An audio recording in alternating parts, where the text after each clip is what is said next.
હવામાન વિભાગની આગાહી છે સારા વરસાદ માટે હજુ પણ રાહ જોવી પડશે। આગામી 7 દિવસ ભારે વરસાદની કોઈ જ શક્યતા નહીં। આગામી 7 દિવસ સામાન્ય વરસાદની શક્યતા રહેશે। સૌરાષ્ટ્રના અમુક વિસ્તારમાં સામાન્ય વરસાદની શક્યતા છે। દક્ષિણ ગુજરાતના અમુક વિસ્તારમાં સામાન્ય વરસાદની શક્યતા છે। રાજ્યમાં સામાન્ય વરસાદ કરતા 7% વરસાદ જે છે એ નોંધાયો છે। સૌરાષ્ટ્ર કચ્છમાં સામાન્ય કરતા 30% ઓછો વરસાદ નોંધાયો છે। अगले आने वाले हफ्ते में मौसम इसी तरह का बने रहेगा। बहुत कम रेन देखने को मिलेगी और मुख्य तौर पे जो है साउथ गुजरात के कुछ हिस्सों में तथा सौराष्ट्र के कुछ जगहों पे जो है लाइट टू मॉडरेट रेन देखने को मिल सकती है अगले 7 दिनों तक। इससे ज़्यादा जो है रेन हम एक्सपेक्टेड नहीं है नेक्स्ट वीक में। साथ ही बात करें टेम्परेचर की, तो टेम्परेचर भी नो लार्ज चेंज में बना रहेगा नेक्स्ट 1 वीक के लिए। ओवरऑल रेनफॉल डेफिसिट है अभी तक एज इफ नाउ। और गुजरात रीजन में जो है, और अगर हम रीजन वाइज बात करें तो गुजरात रीजन में +9% है नॉर्मल से डिपार्चर, एंड सौराष्ट्र कच्छ में -30% है। उसमें काफ़ी कम रेन देखने को मिली है पिछले कुछ दिनों में। अभी जो है कुछ दिनों के लिए वेट करना पड़ सकता है अच्छी बारिश देखने के लिए। અને હવે વાત ખેડૂતોની ચિંતા પર।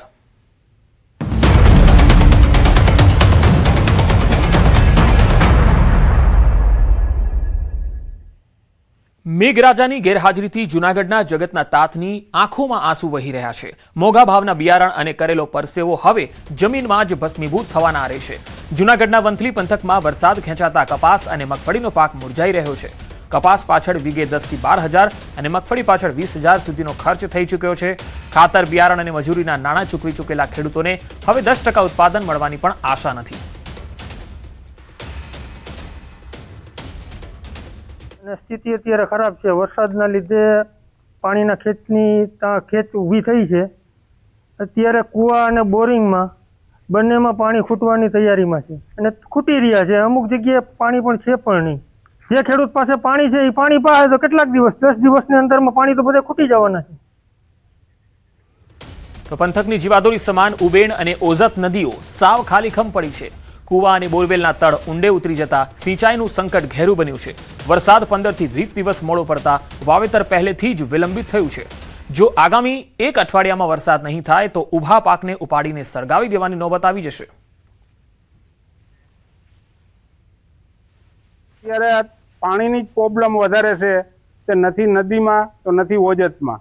ત્યાં છે પણ અમારા ધાર વિસ્તારની અંદરમાં, કરાર વિસ્તારની અંદરમાં પાણી કમ જ છે। તે અમારે કોઈ કેનાલ આવે તો કોઈ ઉબેણ નદીની અંદરમાં પાણી રહીએ તો અમે એનો કોઈ ઉપયોગ કરી શકીએ ને અહીંયા પહોંચી શકીએ। તો અમારો બધોય પાક નિષ્ફળ જાય છે। પાણી અમારે વાવ છે, દાર છે, તો અમારે પાણીના હાવ તર ખાલી છે। પાણી છે ને એટલે અમારો પાક થાય એવી પોઝિશન નથી। તો સરકાર તરફથી સિંચાઈનું પાણી ન મળતા ખેડૂતોની લાચારી ચરમસીમાએ પહોંચી છે। 10 દિવસમાં પાણી નહીં મળે તો હજારો હેક્ટરનો મોલ સદંતર બળીને ખાક થઈ જશે। દેવાના ડુંગર તળે દબાયેલા ધરતીપુત્રો હવે માત્ર આકાશ તરફ મીટ માંડીને મેઘ કૃપાની આખરી આશા રાખી રહ્યા છે।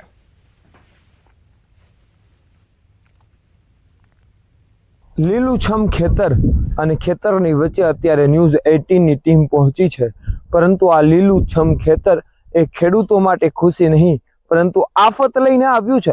કારણ કે વરસાદ ખેંચાતા ધરતીપુત્રો હવે હેરાન થયા છે અને ચિંતામાં મુકાયા છે। ખાસ કરીને સૌરાષ્ટ્ર અને સૌરાષ્ટ્રમાં ખાસ જૂનાગઢ જિલ્લામાં ચાલુ સિઝનમાં સૌથી ઓછો વરસાદ વરસ્યો છે અને વંથલી પંથકમાં તો સૌથી ઓછો વરસાદ નોંધાયો છે, જેના કારણે કપાસ, મગફળી સહિતના પાકનું અહીં જે વાવેતર છે અને તે હવે નિષ્ફળ જાય તેવી સ્થિતિ છે। હું આપને જે દ્રશ્યો બતાવું છું કે આપ જોઈ શકો છો કે આખો જે પાક છે તે કપાસનો છે।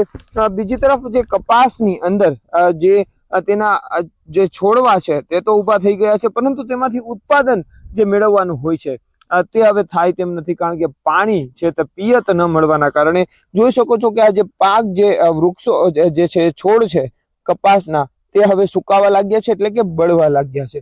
અને જો હજુ પણ 5 દિવસની અંદર વરસાદ ન આવે અથવા તો આ પાકને પાણી ન મળે તો આ પાક સદંતર નિષ્ફળ જાય તેવી સ્થિતિ છે। કપાસની અંદર વીઘા દીઠ ખેડૂતો દ્વારા છે તે 10 થી 12,000નો ખર્ચ કરવામાં આવ્યો છે, પરંતુ તેની સામે 10% પણ છે ઉત્પાદન મળે તેવી કોઈ શક્યતા જ નથી। અમર બખાઈ, ન્યૂઝ 18 ગુજરાતી, વંથલી।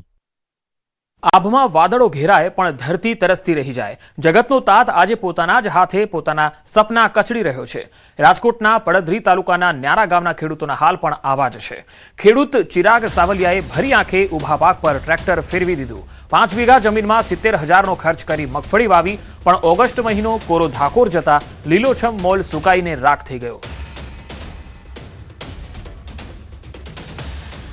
હજી આખા 12 મહિનાની મહેનત હતી પાણીમાં ગઈ, મગફળી ફેલ થતા બધો ખર્ચો માથે ચડી ગયો. એક તો અત્યારે છે નહીં કઈ આઈટમ આવે છે, કઈક સરકાર અમને કઈક સહાય થોડી ઘણી દીએ, વાવેતર કરી હગી, એમાં કઈ થાય તો અમે કઈક થોડાક રહી જીવિત. આમાં સાહેબ તહેવાર જેવું કઈ રીએ જ નહીં. આમાં શું કરું? તહેવાર તો માથે આવી ગયા, પણ તહેવાર કેમ ઉજવવાની એ અઘરું છે એનું કારણ કે અમે આ જાય વાડીએ જાય તો રોતા પડીએ રોય છે, અને પૈસાની આવક છે ને હતાઈ ગઈ નાખી દીધા. આમાં 25,000નો બિયારણનો ખર્ચો થયો તો 10,000 ખાતર નાખ્યું, 10,000 રૂપિયા નીંદવામાં નાખ્યા અને 5,000ની દવા છાંટી. બધો એને ખર્ચો નિષ્ફળ ગયો. વીઘે 3-4,000 રૂપિયા મજૂરીનો અત્યાર સુધીનો ખર્ચ વયો ગયો છે. અને વરસાદ હાવ ન થતા હે ને ગામમાં કપાસ અને મગફળી બે પાક નિષ્ફળ ટૂંકમાં ગયા છે. પાકને અત્યારે એમાં ખાસ વરસાદની જરૂર છે. હજી પાક નાનો પાક છે, એક જ વરસાદ થયો માટે, એટલે પાક અત્યારે મુરઝાઈ રહ્યો હે, સુકાઈ રહ્યો છે, પાણી છે નહીં. વરસાદના અભાવના કારણે આ ટ્રેક્ટર હાંકીને અમારે કાઢી નાખવું પડ્યું મગફળી. બહુ જાજી ચિંતા થાય. છોકરાના ભણતરના ખર્ચા પ્લસ હગાયું થઈ તો દીકરાના ખર્ચા એ કાઢવા કેમાંથી હવે? રાજકોટ જિલ્લાના પડધરી તાલુકામાં આ વખતે વરસાદ છે તે પ્રમાણમાં ઓછો થયો છે અને એની સીધી અસર આ ખેતરોમાં જોવા મળી રહી છે. સામાન્ય રીતે જન્માષ્ટમીના તહેવાર નજીક આવતાની સાથે જ આ જે ખેતરો છે તે ખેત પાકથી લહેરાતા હોય છે, પરંતુ અત્યારે અહીંયા પરિસ્થિતિ તદ્દન ઉલટી જોવા મળી રહી છે. અહીંયા આ જે ખેત પાક છે ત્યાં અત્યારે ટ્રેક્ટર ફેરી રહ્યા છે. જે માંડવીનું વાવેતર કરવામાં આવ્યું હતું તે માંડવીનું વાવેતર કાઢવામાં આવી રહ્યું છે. ખેત પાક ઉપર જે ટ્રેક્ટર ફેરવી દેવામાં આવી રહ્યા છે અને એમનું એકમાત્ર કારણ એ છે કે મગફળીનો પાક છે તે અત્યારે નિષ્ફળ ગયો છે ને એટલા માટે જે મગફળીને જે પોષણ મળવું જોઈએ તે પોષણ નથી મળ્યું. કેમ કે ગામના લોકોનો દાવો છે કે અહીંયા માંડ જે છે એ વરસાદ 2 વખત આવ્યો છે. એક વખત સારો વરસાદ થતાની સાથે જ વાવેતર કરી દીધું હતું, પરંતુ ક્યાંક હવે આ જે પાક છે તે વરસાદ નથી થયો અને એના કારણે અત્યારે ખેડૂતો છે તે મુશ્કેલીમાં મુકાઈ ગયા છે. કેટલાક જે ખેતરો છે ત્યાં અત્યારે મગફળીનું વાવેતર થઈ ગયું છે, પરંતુ તે પાક છે તે એમનો વિકાસ ખૂબ જ ઓછો થયો છે. એટલે કે ખેડૂતો માટે જે હવે આવતા જે જન્માષ્ટમી સહિતના જે તહેવારો છે તે તહેવારો ક્યાંક ચિંતાનો વિષય લઈને આવી રહ્યા છે. ખેડૂતો કહી રહ્યા છે કે તેમને રાત્રે ઊંઘ નથી આવતી, કેમ કે આવતા દિવસોના ખર્ચા તેઓ કેવી રીતે કાઢશે, કેવી રીતે આ વર્ષ છે તે પસાર કરશે. હજુ પણ જે ખેડૂતોના ખેતરોમાં ખેત પાક છે તે આશા રાખી રહ્યા છે કે હજુ મેઘરાજાની કૃપા વરસે અને કૃપાના કારણે તેમનું જે ખેત પાક છે તે બચી જાય, તેમનું વરસ બગડતું બચી જાય. જો કે હજુ અનેક જે ન્યારા ગામમાં અનેક ખેડૂતો એવા છે, અનેક ખેતરો પણ એવા છે કે જે અત્યારે ત્યાં ટ્રેક્ટર ફેરવી દેવામાં આવી રહ્યા છે, પાક છે તે કાઢવામાં આવી રહ્યો છે. હાર્દિક જોશી, ન્યૂઝ 18 ગુજરાતી, રાજકોટ. તો સમગ્ર રાજકોટ જિલ્લામાં સરેરાશ માત્ર 47% વરસાદ થયો, જેમાં વિછિયામાં સૌથી ઓછો 6.64 ઇંચ અને પડધરીમાં માંડ 10.6 ઇંચ વરસાદ પડ્યો.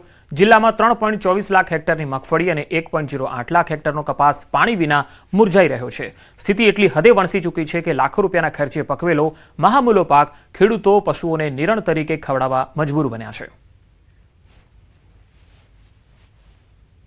રાજકોટના ન્યારા ગામમાં ખેડૂત છે તેમને પોતાનો ખેત પાક પશુઓને ખવડાવી દીધો છે. અત્યારે આ દ્રશ્યો જોઈ શકો છો કે આ મગફળીનો પાક છે તે ગાયો ખાઈ રહી છે. સામાન્ય રીતે આ મગફળીમાંથી જે ખેડૂતો ઉપજ મેળવતા હોય છે ને આખું વર્ષ છે તેમનું સારું જતું હોય છે, પરંતુ અહીંયા દ્રશ્યો જોઈ શકો છો કે જે પશુ છે તે મગફળી ખાઈ રહ્યા છે, ગાય છે તે મગફળીનો ઊભો પાક જે છે તેમને ખવડાવી દેવામાં આવી રહ્યો છે. હાલ આપણી સાથે ગામના ખેડૂત છે, આપણે એમની સાથે વાત કરીશું. શા માટે તમે તમારો પાક છે અત્યારે તમે ગાયને ખવડાવી રહ્યા? વરસાદના અભાવના કારણે મગફળી કાઢી નાખી ખેતરમાંથી અને ગાયોને નાખી દેવામાં આવી છે.